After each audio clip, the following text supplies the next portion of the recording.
the difference in any meal that you're making. Julie Brown and Megan Bailey are going to join me. We are going to talk about what is in season, because I'm that person, I don't know what season everything is in. I just go to the store and I kind of think, maybe this is probably right about now, but you're going to help us. Yes. Right. Right now is a great time to go and visit your farmers markets and any of your local roadside stands, because we have so much produce right now that's in season. And one of those, and what we're going to talk about a lot today, is corn. You can also get some peppers. Tomatoes onions. are coming into season as well. Right. You know, later on you're going to get your watermelons and your cantaloupes are going to be coming in. You know, that's kind of thing.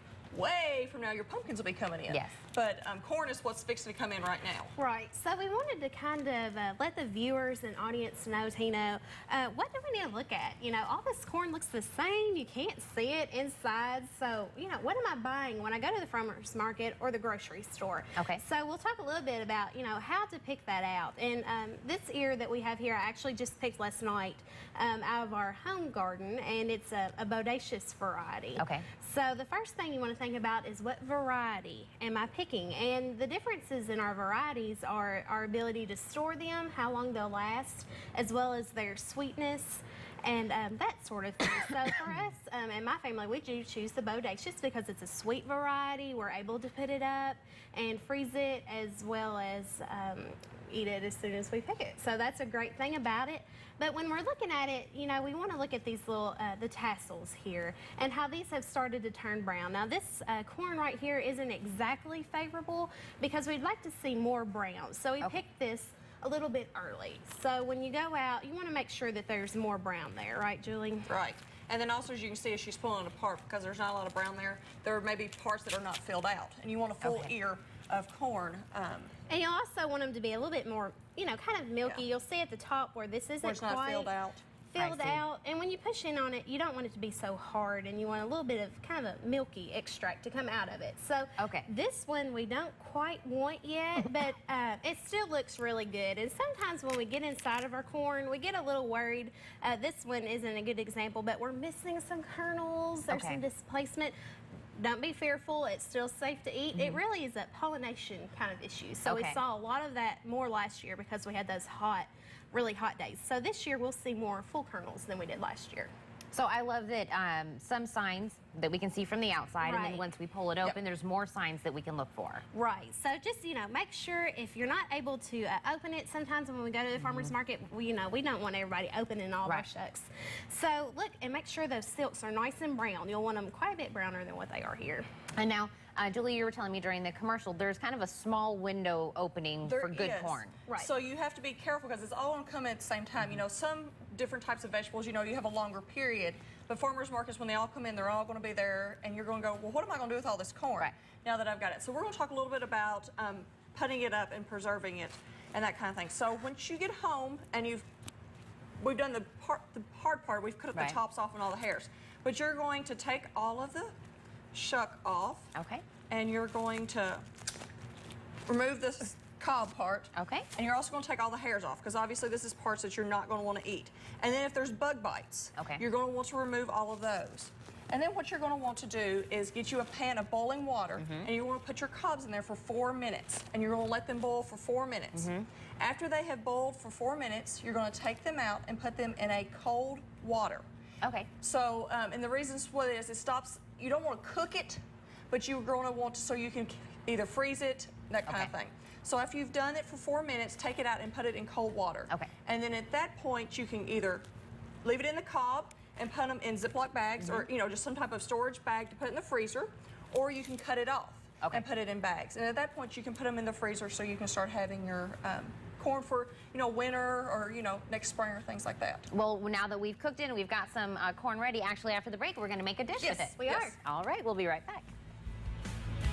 Now we're just chit-chatting about all the places we've seen corn around the town. Yeah. And you were saying, like we said before, you'll see everybody selling it, and you want to scoop up as much as you can, because in a couple weeks it'll be gone. Right. So really get in there and get that corn when you see it. And sometimes people get stuck in a rut and they think, oh, we can only cut it off, and then we have cream corn, then we have it on the cob, and what else am I going to do with all this corn? Yeah. You know, you don't want to get stuck with it. And you know, you want to eat some along the way, as you know, when you're putting it up and things like that, but you're like, you can only put so much butter on corn and eat it, you know, so many meals. So what we've got today is a fresh corn salad. Okay. So it kind of gives it a different spin.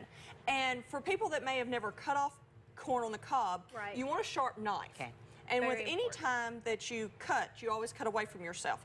So what I'm going to do is just cut the corn off the cob, and you're going to use 5 ears for this recipe. And so I've already got the other 4 ears already in here. And you're just going to cut down away from it in your bowl. And that way you don't cut your fingers, you don't bleed and that kind of stuff. And it is important, you know, to have that sharp knife and to make sure that you went through that cooling process that we talked about earlier. Because we don't want to burn ourselves or anything like that as we're cutting this. So make sure you do dip it in that water. Because corn can be very hot. And now while we're putting this together, ladies, I was asking you if this is more of like a side dish, is this more like a dip? But you say we can use this in many different ways. Right. We can use it as a dip, kind of how we showed it earlier. We've got some tortilla chips around there, but that's not, you know, necessary. We can actually use this as a healthy option instead of doing something like a potato salad or pasta salad, the things that we generally see at those great barbecues and picnics. Well, with this corn salad, and as you'll see, we have very few ingredients and they're very healthy ingredients. So this is a great way to replace those traditional things and kind of spice it up with something a little bit different. And it is, the ingredients here, very simplistic. Yeah, very simple, and you have most of these in your, probably in your refrigerator. The only thing that I would not have at home would be the basil that we're going to put in here, because I just don't have an herb garden. But if you've got an herb garden, you automatically have that. And a lot of our farmers market are still selling basil, so we can go ahead and get that fresh basil locally, even though its time's about up, but you still might be able to get your hands on some local fresh basil. So what are you putting in right now? So I'm putting in a 1/2 cup of red onion. Okay. And you're just, after I get this put in, we're just going to stir it up a little bit. And we've just chopped that. It looks like very finely, Finely chopped. And then I have already combined, or actually Megan has already combined, olive oil and vinegar and salt and pepper. Okay. And you're just going to pour that over the top of it. And that's just 3 tablespoons of your liquid. So 3 tablespoons of apple cider vinegar, 3 tablespoons of olive oil, and then a 1/2 teaspoon of salt and pepper. But you may want to go in and add a little extra salt and pepper, you know, to your taste. Okay. So. And again, very simplistic ingredients, but that makes it fresh, it makes it healthy. And of course, we've got a little bit of the basil for taste. Basil. Right. And what you're going to do with this is you're now going to put this in the refrigerator and let it get cold. And then just right before you get ready to serve it, you're going to put in a 1/2 cup of basil and mix that in with it.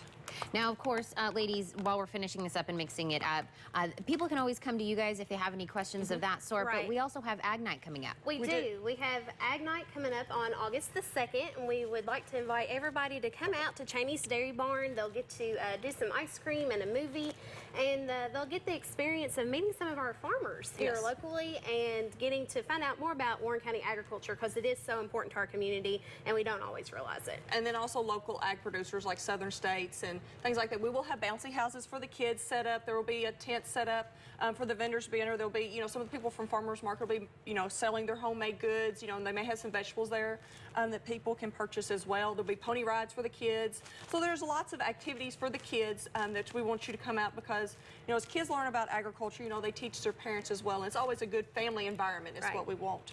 That is so great. Now, this recipe, along with a lot of other recipes, you guys always have tons of ideas. So whether it's for corn or tomatoes or coming in watermelon, we've had recipes for watermelon, you know, instead of just eating them right off the, so you can do watermelon and tomatoes put together. We have a recipe for that. So just all different types of recipes if you want something new to eat and enjoy. You guys are always full of lots of information. Ladies, thank you so much for coming today on Midday. Thank you. All right, we'll be right back.